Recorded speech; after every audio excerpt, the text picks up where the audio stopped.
What is going on, ladies and gentlemen? Welcome back. I hope everyone is healthy and well today. Welcome, all my new supporters. Today I bring to you a highly requested video. Now, you guys was flooding my comment section, and I'm really shocked and excited at the same time because we ain't never ever reacted to this person a day in our lives before on any channel. I'm talking about any channel, literally. So I'm really excited. Where has this video been, man? Seriously, we are a year in, and I am coming across this fabulous video. Thank you, all my wonderful supporters. Today we'll be reacting to interview with BBC's legendary Sir David Attenborough. Let's jump right into this, man. Original video link will be down below in the description. I suppose this might be a first for you as well. What, in the forest? A talk show in the forest. Yeah, that's for sure. Forest, you know that? That's interesting. At first it looked like a green screen. That's why I didn't really think of it too much. Y'all really be doing things for real, though, in the UK, bro. Why my camera, like, do I need to, like, why my camera not picking up on mine? Okay, let's jump right into the video, man. Y'all doing things real over there in the UK, man. Y'all out in the forest. Man, let it be Hollywood or something. I bet you be a green screen. Go ahead, touch it. Go ahead and poke it right there. I bet you it move. I bet you it move like a wave. First for you Bogus, as well. bro. What, in the forest? A talk show in the forest. Yeah, that's for sure. I tried to find the perfect compromise. So, sort of wilderness and sort of studio. The wilderness is for you, the studio is for me. Well, it's a very nice place to be. There's nothing like trees, really. And in the middle of a city, they're even more precious, yeah. What would you say is your favorite place on earth? Okay, never mind. I think it's fake. Home, wherever that may be. But home, yes. But is that, apart from home,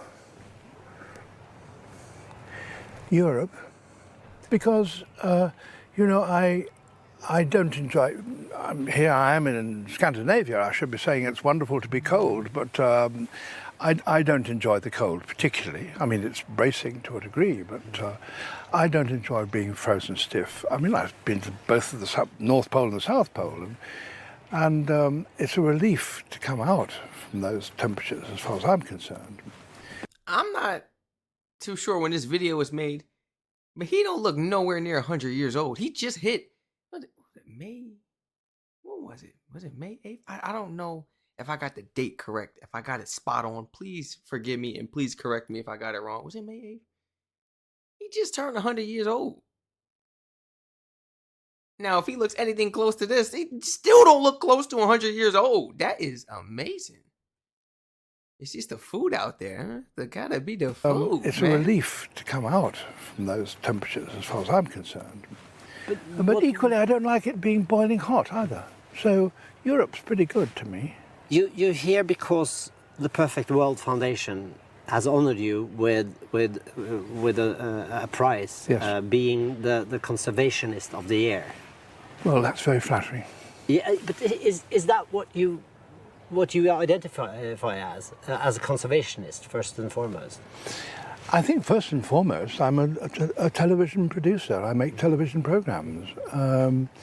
But before I was a television producer, I was a zoologist and a naturalist, and the natural world means a lot to me. And to be able to spend my life combining those two things has been great luck. Of course, when I was studying zoology, there wasn't any television. I mean, people sometimes say to me, "Did you always want to be on television?" I said, "My dear boy or girl, when I was your age, there was no television." And they say, "What? No television?" No. It was actually your first break was. Wait a minute. So to him, this wasn't really a big deal, basically? Because it wasn't like, "Ooh, back in the days, I remember seeing such and such on TV. Now it's my turn." Wait a minute. Like, you think he was just treating it like a, Because he ain't never really seen, like, anybody he honestly liked on TV. Dude, that's crazy. I wonder how that was for him. Good for him. No. It was actually your first break was when they wanted to test television, wasn't it? That was when you got your first break in the media. At the end of the war, I served in the Navy for a couple of years, conscription, and then I tried to work in scientific publishing, which was extremely boring, in science books. And then I tried to join radio because I'd never seen television. And I didn't get that job either. And then the people in the BBC said, why don't you try, we've got this new thing, just starting it, called television. Would you like to try? And I said, well, why not? I mean, that was in 1952. And I learned how to make programs and started making programs eventually in the tropics about animals. I really wanted to see a jungle. Jungle, you know, I thought it was really exciting. Quite wrong ideas, of course. I thought there'd be monkeys hanging from every tree and snakes wherever you put your foot. And so. This isn't like that at all, of course. But nonetheless, just seeing the natural world, the richness of the natural world. I mean, Europe's fine, but it's not as rich as the jungle, and that's very exciting. You've even met animals that no longer exist. I'm thinking about the tortoise called Lonesome George. Well, he was a subspecies of one particular group of Galapagos tortoises, and he was, it is true, the last survivor. And it was very touching to see this poor old guy. We had thought that the whole species was extinct a long time ago, and then this old tortoise, very, very old and doddery, you know, and they found him on this one island, which is the one island where that subspecies had evolved, and they brought him back and they tried to introduce him to females of another closely related species. But oh, George, I don't know whether he was just too old or whether he just thought he's not the same, you know, not like the girls I used to know. And then one day he just died. We don't know how old he was, but he was certainly 100 years or more. You know. Would you say, after seeing what you've seen through the years, that you are more of an optimist or a pessimist when it comes to what's happening to the climate and to the animals? Do you know, I don't try and think about that question, because even if I was a pessimist, I would still have to do everything I can possibly do to help this current situation that we're in. I mean, it doesn't help to say, oh, we're all doomed. But if you say that, you say, all right, well, forget it, you know, and I can't say that. And I am sure things are going to get worse before they get better. But I believe they can get better, and I believe sufficient of an optimist, I suppose, to think that human beings really can. They know. We know what has to be done. You know. The question is, we've got to convince the world that they've got to do them. But are we as a species able to work together to go another way? That is crazy. Wait, the way he said that. Wait, that is crazy. The world knows what needs to be done. We just need to convince each other. Bro, that's ignorance at its... Bro, that was crazy. That was crazy. When you really think about it, like, yeah, we know what to do. We just need to convince each other. We need to agree to... You know what I'm saying? Like, we need to come together. But that was crazy. Wisdom at its finest. Like, man, I hope I live to 100 years old. I don't know how old he is in this video, but I hope I live to 100 years old one day, you know, to be able to still give some wisdom and everything to the peoples, man. I wonder where my mind would be at. Like, where would our minds be at by 100 years old? What? You better sit down and listen. And you know, I was 100 years old, bro. I'm listening to every word the man say. I believe sufficient of an optimist, I suppose, to think that human beings really can. They know. We know what has to be done. You know. The question is, we've got to convince the world that they've got to do them. But basically like each other, because we are the world, basically, right? Or like specific people he's talking about, maybe. But I see what he's saying. Are we as a species able to work together to go another way? Well, we never have. Well, that's not quite true. We have certain sections of the world we have sorted out. I mean, for example, whaling. You know, at the end of the war, 1946-47, it was pretty clear that we were taking so many whales out of the ocean that there were some species that were going to become extinct. The International Whaling Commission was set up of all countries, including the Scandinavian countries, where in fact, I mean, it's easier for Britain to say these things because we didn't have a big whaling industry. Bro, I hate to keep pausing. Forgive me. We still talking about this green screen, bro. It's not a green screen. They actually in the forest for real, for real. Like at first I thought it was a green screen. Then I was like, nope, because the UK always doing things real. It ain't no green screen. Then, you know, he said a little something, so I was like, okay, wait. Because he said, you know, I like the forest, the wilderness in the middle of the city. So I'm thinking like the studios in the city. This guy right here combined the studio with the wildlife type of scenery background to make him feel at home. But then I see like leaves moving. Like, you know how green screen can really like, you know how they be nowadays. But what if are they really outside? This is blowing my mind. Are they like really outside doing this? I gotta look at this real quick. Where in fact, I mean, it's easier for Britain to say these things because we didn't have a big whaling industry really, but you did. But it took 40 years before, in fact, the nations finally said, okay, we will stop whaling with certain exceptions, but by and large. And of course, the results has been spectacular. I mean, the whales are now back in the ocean. All the species are too, and some of them, which we thought were really very rare indeed, are now in big numbers. We have demonstrated that we can, the nations of the world, we can get together. Yes, but we can. But this, I mean, 100%. To save the climate, many people will claim that we all have to change our way of life. I mean, not eating whale, that's not a big sacrifice for most people. No, that's true. But in fact, not making money is quite a big sacrifice for people, because that's what that was about. It wasn't about whether we enjoyed eating whale meat, it was making money. That was the problem. Have you, after all you've seen and the experience that you have you changed your way of life? Do you have an awareness in your daily life? I would think so. I would hope so. The trouble is, when you get old, you're a young chap, you see, you don't know. But as you get old, things change. The fact is that I all my life, I've eaten meat until about 5-10 years ago. I still eat meat on occasion, but by and large, I don't eat meat in the way that I did. Because of your love for animals, or is it? No, I don't know what it is, but I just don't. The great evil is waste. You know, this world is a hugely rich, productive situation. There's plenty for everybody if we don't waste it. Circle of life. And it's the waste that goes on that is so appalling. I mean, I remember during the war, we heard stories of American, but we were all starving. We heard stories of American ordering huge steaks and then actually nibbling the end of it and stubbing their cigarettes out on the render.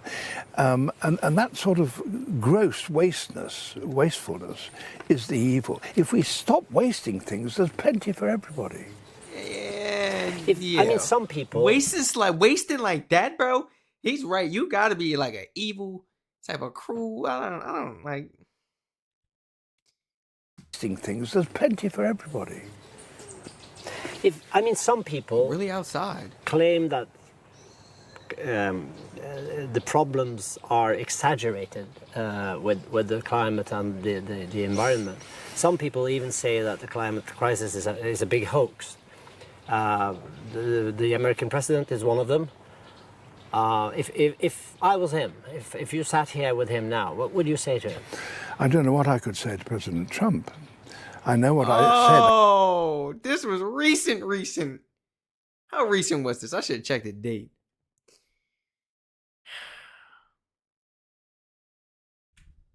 What would you say to him? I don't know what I could say to President Trump. I know what I said and did say to President Obama, and he agreed about the problems that were facing the world. He did? It's a philosophical thing, isn't it? If you're talking about climate change, you've only got to look at the facts. It's very dangerous to look at one set of facts. I mean, if I said I can take you a place in the Antarctic, where when I first went there, the glacier came down to the sea, and now I go, look what it is now. He would equally well say, well, there's another place on the other side of the Antarctic where it's not so. The reverse has happened. If you only take one example, you're in trouble. But if you look at the whole of the statistics in an intelligent and sophisticated way, the answer is absolutely clear. 10 years ago, I would certainly have said that. I'm now beginning to be able to say, just look at the facts now. Just look at world temperatures now. Just look at sea temperatures now. Just look at the consequences of desertification with thousands of poor people, because their lands have become totally unproductive, and now mixed up with politics too, but now are crossing the Mediterranean to try to come into Europe. But you see, then again, they have alternative facts. That's the thing. They have always some climate skeptic. Yes. So there will always be a discussion. Isn't that the big problem? I think you can't agree on, I think the basics. As the process advances, their arguments collapse progressively. The trouble is, if it's going to take so long for you to wait for all the facts, and overwhelming facts for them to convince them, it may then be too late. That's the worry. You've met more animals than most of us, You got to answer David, for everything. and I wonder, which one did you have the best chemistry with? I don't have chemistry with animals, really, particularly. I mean, do you mean that I could have go up and pat? I've seen you quite intimate with the animals. If you see, I remember some pictures of you and some gorillas. Yes. And But it that's looks like easy. you're a part of the family. Well, So no offense, but I mean, it's so much. No, of course. But it's easy to empathise with our closest relations. Yeah. Of course. But you can't empathise with a millipede. And actually, it's difficult to empathise with a bird. You may try and persuade yourself that you think the same way as a parrot, or the parrot thinks the same way as you. And there are, as far as parrots are concerned, certain parallels. But by and large, the more remote we are in an evolutionary sense from animals, the less chance you have of actually communicating with them. With mammals, yes, sure. And among the mammals, the primates, the monkeys, and the apes, yeah, even more so. When I see you with those gorillas, I think about the smell, because very few people has been so close. Yes, with that kind of animal. Of course. I just wonder, how did it smell? They smell rather nice, actually. I quite like the smell of primates, yes. Well, they do. It's a kind of salty smell. Apes smell rather attractively. I mean, it isn't what Dior would call a particularly attractive smell, but if you like gorillas and orangutan particularly, I mean, orangs smell lovely. I mean, they're really very attractive creatures. Did you ever come home with some exotic diseases or something? I came home from Indonesia, and having been away for 4 months, and in those days without a contact, you know, we had no international phones and so on, and I had been travelling. It took a long time to fly back from Borneo, and I eventually got home late at night, and I went to bed. My wife was lying alongside me, and I woke up at about 3 o'clock in the morning, pouring sweat, and I thought, this is it. I mean, this is what I've read about. This is malaria, you know. And what do I do? Do I nudge and say, I've got malaria, darling, or what do I do? And I put my hand on the sheet, and it was red hot almost. And I suddenly discovered that, suddenly realised that while I'd been away, my wife had bought electric blankets with dual control. No. And mine was still on. So you were okay. I'm over here thinking the inside of his body burning up and everything. Everything he touches, you know what I'm saying? His wife done bought some heated blankets, man. Hey, you ever been under them heated blankets? You know they get hot. You know they get hot, bro. It's unusual. So you're like, ooh, is that me?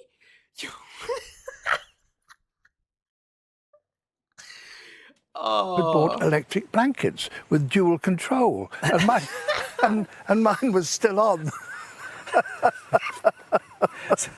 So you were quite okay. Yeah, I was okay. Just He was perfectly fine. having the wanderlust that you obviously have, has that made you more restless when you're back home? I've calmed down a bit. When you're in your 90s, you know, I'm so lucky. You see, what a fantastically lucky time I've had. You know, I've been everywhere I really want to be, except perhaps I would like to have been to the Gobi Desert. I've been on the edges of the Gobi Desert. The BBC, the broadcasting people, television would never send me to the centre of the Gobi because there's no animals there, you see. But they're wonderful fossils, marvellous dinosaur fossils. Which is your little passion. I love dinosaurs. Just Not great television, though. no, it takes time. Yeah, that's not great. And even when you find it, it doesn't do anything spectacular. Your life has been, I mean, so much traveling, so many farewells. It must have been like daily life for you to say bye bye. I see you in 4 months. Well, it was increasingly hard, and particularly when you have a family, saying goodbye to them for 4 months is hard. 4 months was as long as I ever went away, and then they got shorter. And as airlines became more widespread and more reliable, you were able to get back even just quickly for a fortnight, you know, so you could. And so the 4 month trips began to shrink, and they should the 3 months and then 2 months. Now I don't go away for more than about 2 weeks at a time, 2 or 3 weeks at a time, because wherever you go, you can get back fairly quickly. And also, becoming 92 as you are now, there has been some farewells that is forever. 92. Man, this is from a minute ago. Man, he just turned 100. 92.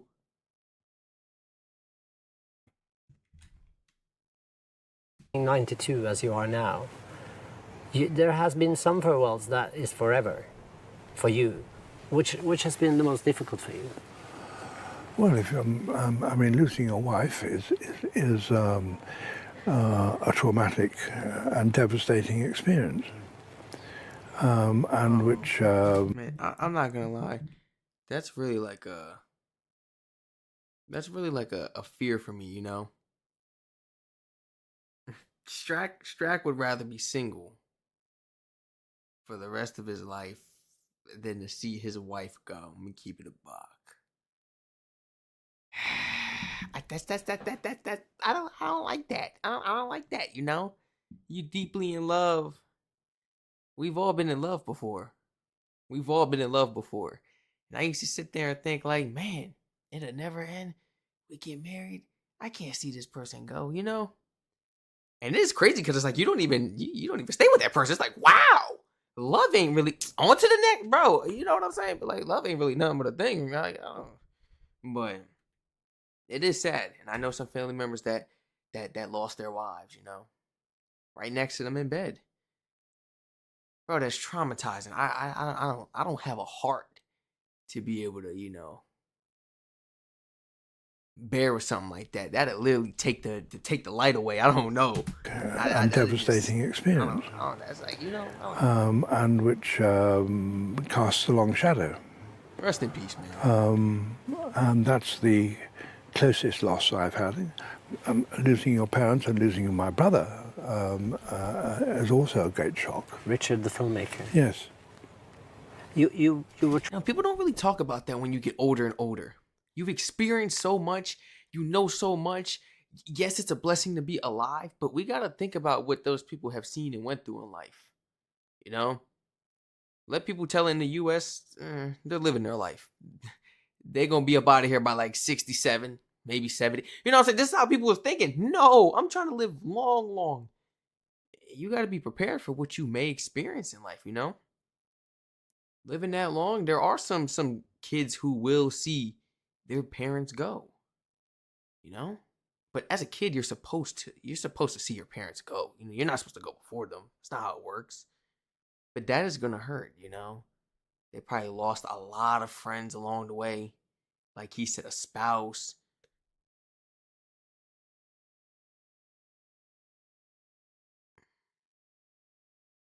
Then I start to like think like, you know, I see why a lot of, you know, older people, at least in the US, be grumpy a lot. And I'm like, what are they so mean? What are they so grumpy for, bro? Like, I'm trying to help you hold the bag. You know, hold the bag, you go drop it. You know what I mean? Yeah, I got it. You know, like, all right. You don't know what they're going through for real. But that's not an excuse to be nasty, but So I've had losing your parents and losing my brother. Rest in peace, man. Is Rest also in a peace. great shock. Richard, the filmmaker. Yes. You were traveling when your wife passed away, right? No. But Well, I got back in time. Yeah. I got him back in time. She was in hospital, yeah. How did that change your life? Well, profoundly, of course. On the other hand, the children were, my son and my daughter were both grown up and established in their various careers. I'm not a very domesticated person. I'm not much of a cook. I'm no sort of a cook. Had my daughter, who was a head of a primary school, head teacher, eventually, well, not all eventually, quite soon, came to sort me out in terms of cooking and one thing or another, and she now runs the house and so on. So that's a blessing and a godsend for which I'm profoundly grateful, and very, very lucky. You're not a religious person, but you don't call yourself an atheist either. What do you think happens when we die? Oh, I think nothing happens, to be truthful. I'm working on that basis. I'm not an atheist in the sense that I say with confidence and true belief that there is no God. I think very much of, I once made a film about termites. And, you know, they build these huge hills, and I took a machete and cut the top off so that we could see inside. And there were all these termites, all busy. I suddenly thought, you know, they can have no idea that I am looking at them, or there's anything else other than being a termite. I always think about that, man. They think about fish in a fish tank, and you were on the outside just looking at them. You can literally hold the fish tank in your hand like this, depending how big it is, and look at them. Like, that's how I literally try to explain it to everyone. Literally. We're all like minions running around Earth. He's just looking down on us. See what I'm saying? Just like how if you draw a picture, or if you're playing a board game or a video game or something, you are on the outside. You are the creator. You are the controller. You see, you know everything that's happening before, after, because you are control of that. You know what I'm saying? You are control of this whole situation, drawing it, mapping it out. You know what you want, where you want it. But that picture you drew or that video game character or whatever don't know nothing. They don't know what you look like. They can't even reach you. They can't touch you. They can't see. It's just out of this realm, basically. Like, it's out of the realm. You have no way of seeing it. You know what I'm saying? Impossible. And that's how I try to explain it to everyone. Literally. Because some people be thinking like they just gonna see the creator. Like, oh, where? Because they can't see. Facts. Apart from anything else. These are blind workers. You know? So they don't know this is happening. And it's not that they're stupid or faithless or something, but they don't have the senses, that particular sense. And I can't help thinking there's a possibility that we don't have a particular sense. That maybe there is somebody out there. Maybe there is up there people are looking down on us and wondering what we're doing and trying working it out. I don't know. How can I say? Because I have no such senses. So I am resistant to saying pontifically and positively and without question, there is no God. I cannot say that. You recently did a scene with a satellite. What was the point? Well, Did the you film idea with was a the satellite? notion that these days you can actually, from a satellite, you can actually monitor an elephant. I mean, using a satellite up in the miles up in the sky, there is now technology which will enable you to recognize an individual elephant. So, from a conservation point of view, it's a very valuable tool. And to demonstrate this, we thought we'd set up, or the producer thought he'd set up a proposition, and he rang up, got in touch with a firm that runs the satellites. And can we book a time in which we could to get a satellite shot of our television presenter, that is to say me, in one particular place on the banks of the Zambezi River. And so we could come down from the world and you'd see Africa, and then you'd see the Zambezi, and you'd go further in and you'd see a Land Rover, and then alongside the Land Rover you'd see a person and you could see it was me. And then you would cut and I would say, well, here I am on the Zambezi River. So that meant that you had to have a particular time to within a second as to when in fact the satellite would be there. Yeah. You had to book it, which was going to cost a lot of money, in order to do this particular shot, and everything would be set up. So at 2 minutes, 31 minutes and 15 seconds, you had to be there. And as whatever time was, the time approached, the producer was hiding under a bush, see, and he was coming out and he said, there is 2 minutes to go, and then 1 minute 30 to go, 1 minute to go, getting ready. And that moment, this was in the remotest part, well, a very remote part of Africa on the Zambezi, a Land Rover suddenly came out of the bush. And we had 45 seconds to go. And I said, go away, go away. And a very pretty lady leant out of the window and said, oh, hi. I said, look, I just go. And she said, it's David Attenborough. I said, go. See, whereupon the producer shot out and said, wow. And then she didn't know what happened. And we lost her, never found her again. So she still doesn't know. Anyway. But did you get the picture? Oh, we got the picture all right. Oh, good. Yeah. Okay. So when do we get to see it? I don't know. David Attenborough, thank you. Man, this was an amazing interview. First time actually, I don't want to say hearing David Attenborough, but more so him answering, questions in an interview. This is my first time listening to him in an interview. I like hearing people out in interviews because it gives you a chance to really learn more about them, see where their mind is at, see where their thoughts are at. And this man is, 92 years old in this video, but he's 100 years old right now, and nothing but wisdom coming out of his mouth, nothing but experience, nothing but knowledge coming out of his mouth, and this is at 92 years old. I looked up pictures of him at 100 years old. He looks young. Like he could still be in a movie. Like he could literally go play in a movie right now at 100 years old. And that's pretty impressive. It gotta be the food out there. And I was like, please share your honest thoughts and opinions down below in the comment section. Have you ever had the amazing, splendid opportunity, of being able to meet this fabulous guy in person before? Maybe having a conversation with him or hanging out with him? Please let me know. Share your honest thoughts, opinions, and experiences in the comments down below. Flood my comment section with more videos for us to react to, guys. I love you all so much. Thank you so much for joining me today to react to an interview with BBC's legendary Sir David Attenborough, man. This will not be our last video of us reacting to him. Absolutely not.